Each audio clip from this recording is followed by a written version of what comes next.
I'm LaShonda Milner. This is Fcso 34 News, The Week in Review. Christina will be back with us next week. Now the news in the spotlight.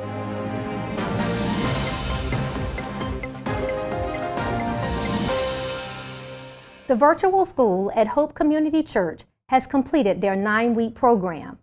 They partnered with Imprint Cares, who provided meals, transportation, and certified teachers to assist our Forsyth County students with their virtual learning. A nurse from Novant and one of our school resource officers were on site to work with the students as well. Chef Kimbrough joined the students for their closing ceremony as a guest speaker, sharing words of encouragement. When the schools went to this off-site learning, and we saw that several young men and women were not logging in. And so I said, how can we help? And so through phone calls, Bishop Lanier, Imprints, and a few other people, we were able to make this happen. What I want you to do is, whatever it is in life you want to do, start believing it right now. Whatever each one of you want to do with your life, start believing it right now. And then what happens is, start believing that God is, right? And then what happens next is you start believing that I can because God can. And then what happens is there's a metamorphosis that takes place. You start thinking it, you start believing it, you start walking it.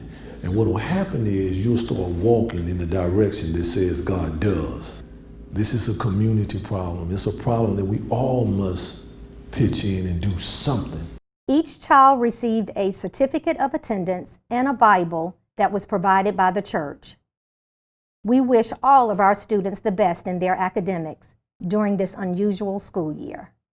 The historic election day is behind us. However, know that we will remain on high alert to ensure that our residents are safe during the days to come and every day. Now, Corporal Moore for our Community Connections.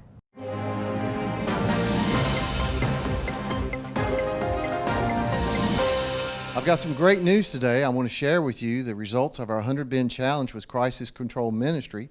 And as such, I've got my colleague here, Abby McCall from Crisis Control Ministry, and she's going to give you the final results of our 100 Bin food drive. For the 100 Bin Challenge, because of the Sheriff's Office and many other businesses, churches, and community supporters, we have raised over 150,000 pounds of food for Crisis Control Ministry.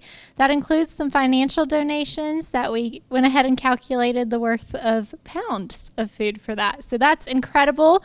We couldn't be happier for that. Usually the fair brings in about 70,000, and so by doing this 100 Bin Challenge, we really wanted to do a little bit more than what we traditionally get from the fairgrounds, since we are in a pandemic right now and people are going hungry right here in our community. And individuals and businesses and organizations really stepped up to help us meet our goal and surpass it. Some of the people that came out were telling us how they had taken advantage of Crisis Control Ministry in the past, and they were paying it forward. In our community, I want you to know that there's so much we can do if we just get together and just support each other. So I want to thank everyone for this support that you've given us. It's neighbor helping neighbors. So thank you very much. Great success. We would like to get together again, and we'll take on another challenge in the future. Thank you.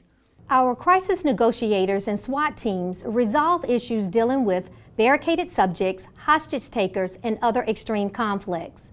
These teams are required to do live-based scenario trainings using volunteers, and I signed up as a role player. Being a part of the action gave me a different perspective of accountability that these teams have when making decisions to save lives. Our crisis negotiators play a crucial role. They are almost always on the front line. They have to gain trusted conversation and de-escalate anger from the subject. This is the most important part of the job when they are in the middle of a crisis. This training identified that some issues can be solved with communication rather than the use of force. Our SWAT team is authorized to use advanced weapons, armor, and special surveillance equipment. The use of nonverbal gestures is their way of communicating to each other during the conflict situation. They use hand signals and/or nods in order to cue the team towards the desired location. Even though they are briefed before the task, they are still relying on each other while working together to complete the mission. We believe that training plays an integral role in the overall goal to solve the crisis and no one being hurt. Deputy Spainhour on how you can join our team. Interdiction, by definition, means the interception of prohibited contraband or persons. In 2019, the Forsyth County Sheriff's Office formed the Interdiction Team, or the I-Team. My main job task out here is public safety and traffic safety about the interstate. Simultaneously, I'm tasked with identifying, intercepting, and apprehending individuals engaged in criminal activity, which includes narcotics trafficking, narcotic distributors, illegally possessed weapons, and individual transporting large amounts of stolen property. During the filming of this interview, we were able to observe a real stop. Attempting to catch up to a gray in color Chevy Camaro. Operator did an unnecessary lane change from the number 1 to the number 2 lane upon passing lowered arms beneath the window sill as well as B pillar.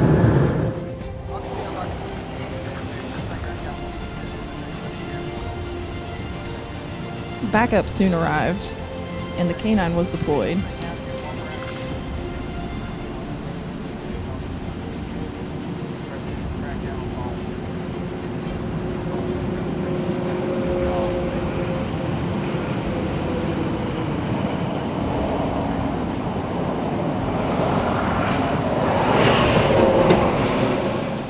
The driver was given a verbal warning and released. For more information on becoming an Interdiction Team member, go to gofcsonc.org. Our veterans contribute in so many ways to our society. They protect the values that our nation was built on, and they serve by strengthening our communities.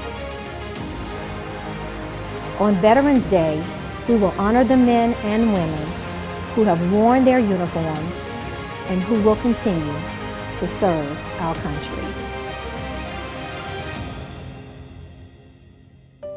We've got to try to become greater. We've got to try to love more. We've got to try to move the distance that has set us apart. We've got to try to communicate to one another. We've got to try to encompass all of us. We must never forget the power of we. So we must continue to try. We must continue to do our parts as individuals.